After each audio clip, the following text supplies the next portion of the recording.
जब हर काम समाज के लिए ही है तो कोई ऊंचा और कोई नीचा कैसे हो गया, ये कहना है हमारे आरएसएस प्रमुख मोहन भागवत जी का। और सिर्फ इस एक लाइन में ही आरएसएस का पूरा मतलब छिपा हुआ है। एक्चुअली आजादी से पहले भी लोग अपने देश के अंदर ऊंच नीच जात धर्म को बहुत इंपॉर्टेंस देते थे। यही वो आइडियोलॉजी थी जिसका फायदा उठाया अंग्रेजों ने, और मुट्ठी भर लोग दूसरी जगह से आकर न सिर्फ हमारे देश में 190 साल तक रहे, बल्कि उन्होंने हमें अपना गुलाम बनाकर रखा। अब जब यही बात डॉक्टर केशव हेडगेवार को समझ आई, तब उन्होंने पूरे हिंदुस्तान को एक करके उन्हें हिंदू संस्कृति के साथ जोड़ने का लक्ष्य बनाया, जिसके बाद 27 सितंबर 1925 को उन्होंने नागपुर में राष्ट्रीय स्वयंसेवक संघ यानी कि आरएसएस की स्थापना की। अब वैसे तो यह एक ऐसा संगठन है जिसने देश और देशवासियों के लिए कई बड़े बड़े काम किए हैं, लेकिन इसके बावजूद इस संघ पर हमेशा कुछ न कुछ एलिगेशंस लगते रहे हैं, जैसे कि ये एक गोडसेवादी कौम है और इन्हें भारत का झंडा स्वीकार नहीं है, इसी तरह के और भी बहुत सारे। लेकिन क्या है इन आरोपों के पीछे की सच्चाई? आरएसएस करता क्या है? और सबसे बड़ा सवाल, क्या आरएसएस ही हमारे देश को चला रहा है? चलिए सब कुछ हम डिटेल में जानते हैं।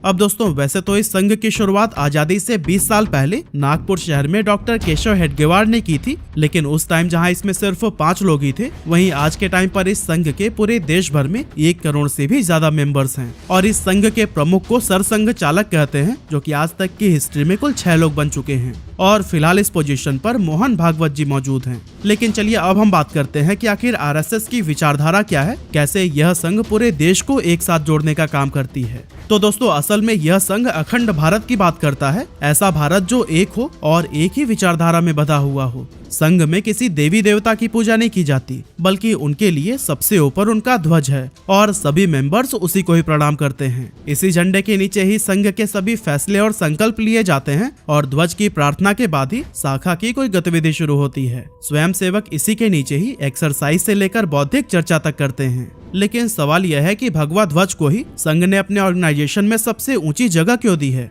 असल में एक झंडे को अपना प्रमुख बनाने का मकसद हर तरह के करप्शन से संस्था को दूर रखना है। साथ ही भारत या फिर कई दूसरे देशों में ऐसे बहुत सारे रिलीजियस या स्पिरिचुअल ऑर्गेनाइजेशंस हैं जिनके फाउंडर्स को गुरु मानकर उन्हें पूजने की परंपरा है। लेकिन डॉक्टर हेडगेवार संघ में ऐसा नहीं चाहते थे, इसीलिए उन्होंने भगवा ध्वज को ही सबसे ऊपर रखा।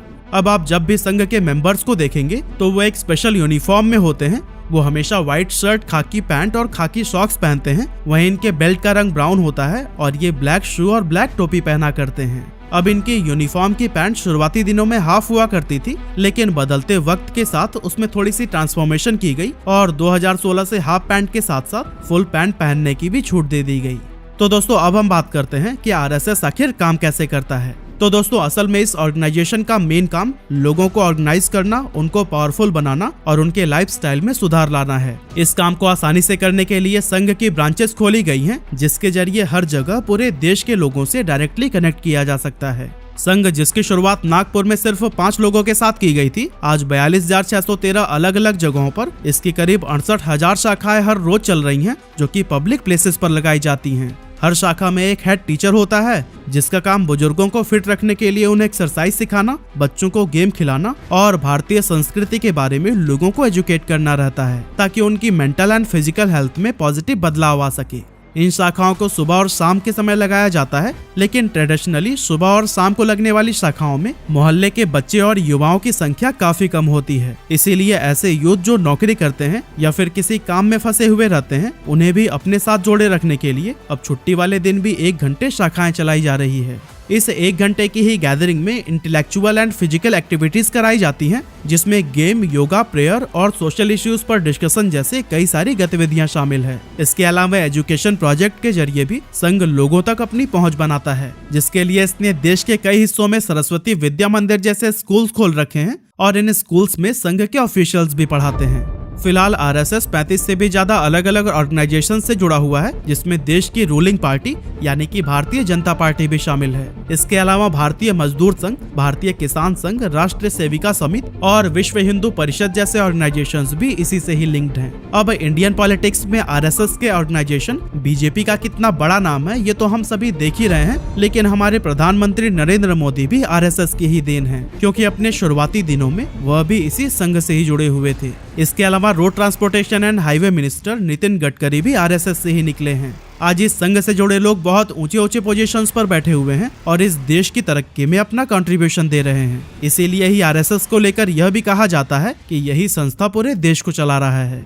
आरएसएस में महिलाएं मेंबर नहीं बन सकती हैं, इसी वजह से उनके लिए एक अलग से ऑर्गेनाइजेशन बनाया गया जिसका नाम है राष्ट्र सेविका समिति। इसमें संघ देश की औरतों को जोड़ने का काम करता है, उन्हें योगासन सिखाए जाते हैं और सांस्कृतिक ज्ञान दिया जाता है। इसके अलावा आरएसएस मुस्लिम और सिख जैसे रिलीजन्स को भी जोड़ने में सफल साबित हुई है, जिसके बारे में हम आगे इसी वीडियो में ही बात करेंगे।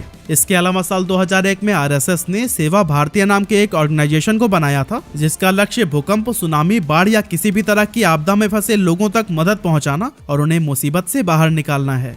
अब दोस्तों, जब से देश में आरएसएस की नींव पड़ी तभी से कई लोग इसके खिलाफ हो गए और इसकी विचारधारा को गलत बताने लगे। इन आलोचकों में देश के पहले प्रधानमंत्री नेहरू जी भी शामिल थे, जिन्हें यह संघ बिल्कुल भी रास नहीं आता था। लेकिन इंडो चाइना वॉर के दौरान कुछ ऐसा हुआ जिससे नेहरू जी भी संघ की तारीफ करने से खुद को नहीं रोक पाए। असल में उस टाइम तक सारी इंडियन आर्मी बॉर्डर पर लड़ाई लड़ रही थी। ऐसे में संघ के स्वयं सेवकों ने सीमा पर सेना के लिए राशन पहुंचाने के साथ साथ जिस रास्ते से सेना की गाड़ियां जाती थी उसकी सुरक्षा का जिम्मा भी संभाला। स्वयं सेवकों के कामों से प्रभावित होकर उस टाइम के प्राइम मिनिस्टर पंडित जवाहरलाल नेहरू ने 26 जनवरी 1963 को रिपब्लिक डे के दिन परेड में शामिल होने के लिए उन्हें इनवाइट किया था और सैकड़ों संघ के स्वयं सेवकों ने उस परेड में पार्टिसिपेट भी किया। इसके अलावा कश्मीर सीमा पर निगरानी और भारत पाकिस्तान पार्टीशन से पीड़ित लोगों को भी आश्रय देने में संघ का बहुत बड़ा योगदान रहा है। संघ के मेंबर्स ने देश के बंटवारे के बाद अक्टूबर 1947 से ही कश्मीर के सीमा पर पाकिस्तानी सेना की एक्टिविटीज पर नजर रखनी शुरू कर दी थी। ये काम न तो नेहरू माउंटबेटन गवर्नमेंट कर रही थी और न ही जम्मू कश्मीर के राजा हरि सिंह कर रहे थे। उसी टाइम पर जब पाकिस्तान की एक आर्मी यूनिट ने कश्मीर की सीमा लांघने की कोशिश की तो फिर सैनिकों के साथ साथ कई स्वयं सेवकों ने भी अपनी मातृभूमि की रक्षा करते हुए लड़ाई में जान गंवा दी थी। इसके अलावा 1971 में ओडिशा में आए भयंकर चक्रवात से लेकर भोपाल की गैस त्रासदी तक, 1984 में हुए सिख विरोधी दंगों से लेकर गुजरात के भूकंप और कारगिल युद्ध के घायलों की सेवा तक संघ ने राहत और बचाव का काम हमेशा सबसे आगे रहकर किया।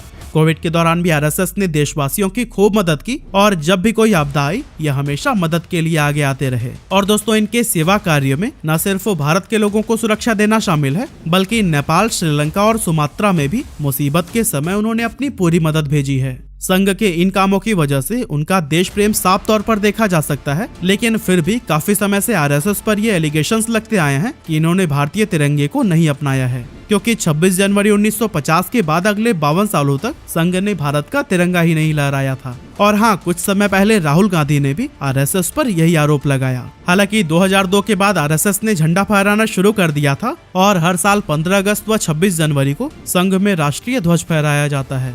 लेकिन अब सवाल यह है कि आखिर संघ ने 1950 से 2002 तक भारत का तिरंगा फहराया क्यों नहीं? अब दोस्तों, आजादी के समय से लेकर आज तक लगभग हर चीज में कुछ न कुछ बदलाव जरूर आया है और इस बदलाव का असर आरएसएस की आइडियोलॉजी पर भी देखने को मिला है। जब आरएसएस की शुरुआत हुई थी तो उस समय उनकी विचारधारा देश को एक संस्कृति में बांध कर रखना था ताकि उन्हें कोई और भी गुलाम न बना सके। लेकिन जब इंडिया के 2 टुकड़े हुए और पाकिस्तान एक मुस्लिम देश के रूप में जाना जाने लगा, तब संघ चाहने लगा था कि इंडिया को भी हिंदू राष्ट्र घोषित कर दिया जाए। हालांकि देश को पहले से ही सेक्युलर बनाने का प्लान था, इसीलिए उनकी मांग को रद्द कर दिया गया, जिससे नाराज होकर आरएसएस ने तिरंगे और संविधान को मानने से ही इनकार कर दिया था। इसके बाद से संघ को पूरे देश में ही खूब क्रिटिसिज्म का सामना करना पड़ा और अभी वो इस आलोचना से बाहर निकला भी नहीं था, तभी नाथूराम गोडसे ने महात्मा गांधी की हत्या कर दी और जो कि गोडसे संघ से जुड़ा हुआ था, इसीलिए लोगों ने आरएसएस का विरोध करना शुरू कर दिया। हालांकि आरएसएस ने उस समय ही क्लियर कर दिया था कि नाथूराम गोडसे काफी समय पहले से ही संघ आना बंद कर चुका था, लेकिन फिर भी उस टाइम तक किसी ने भी यह बात नहीं मानी और इस संघ को बैन कर दिया गया। हालांकि आगे चलकर आरएसएस की काफी इन्वेस्टिगेशन हुई, इससे जुड़े लोगों से पूछताछ की गई, मगर जब इस संघ के खिलाफ कोई भी सबूत हाथ नहीं लगा, तब संघ के ऊपर लगे बैन को हटाने की मंजूरी दे दी गई। उस टाइम से लेकर आज तक संघ को 3 बार बैन किया जा चुका है। पहली बार गांधी जी की हत्या के बाद, दूसरी बार जब इंदिरा गांधी ने देश भर में इमरजेंसी लगा दी थी, क्योंकि उस दौरान संघ जेपी मूवमेंट को सपोर्ट कर रहा था, जिसका मेन मकसद इंदिरा गांधी को प्रधानमंत्री के पद से हटाना था। हालांकि इमरजेंसी खत्म होने के बाद से संघ से यह बैन हटा लिया गया था और फिर उसी समय आरएसएस को सपोर्ट करने के लिए जनता पार्टी बनी थी, जो कि इंदिरा जी के खिलाफ पॉलिटिक्स के मैदान में उतरी थी। और दोस्तों आपकी जानकारी के लिए मैं बता दूं कि इसी जनता पार्टी के ही टूटने के बाद बीजेपी बनी, जो कि आज इंडिया की सबसे मजबूत पॉलिटिकल पार्टी के तौर पर खड़ी है। इसके बाद से इस संघ पर तीसरा बैन 1992 में लगाया गया था, जब बाबरी मस्जिद को गिराया गया, क्योंकि बताया गया कि इसमें भी संघ से जुड़े लोग शामिल थे। लेकिन जांच में इस यूनियन के डायरेक्टली शामिल होने का कोई सबूत नहीं मिला, इसीलिए फिर से आरएसएस से प्रतिबंध हटा लिया गया था। अब दोस्तों आरएसएस की आइडियोलॉजी देश को हिंदू राष्ट्र बनाना है, इसीलिए इनकी विचारधारा से बाकी धर्म के लोग नहीं जुड़ पाते हैं। इसी को समझते हुए संघ ने सिखों के लिए सिख संघ की स्थापना की, जिसकी अभी 450 ब्रांचेज हैं। इसके अलावा मुस्लिम्स को संघ से जोड़ने के लिए मुस्लिम राष्ट्रीय मंच को बनाया गया, क्योंकि मोहन भागवत का कहना है कि हिंदू राष्ट्र मुस्लिम्स के बिना नहीं बन सकता है। ये देश के लिए एक बहुत ही इंपॉर्टेंट पिलर्स हैं।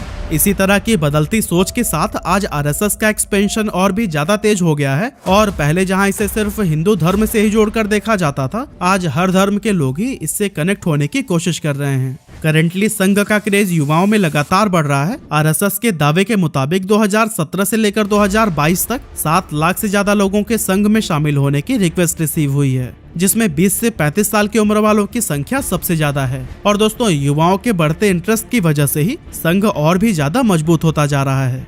वैसे इस संघ के बारे में अगर आपको भी कुछ कहना है तो फिर हमें कमेंट बॉक्स में जरूर लिखिएगा।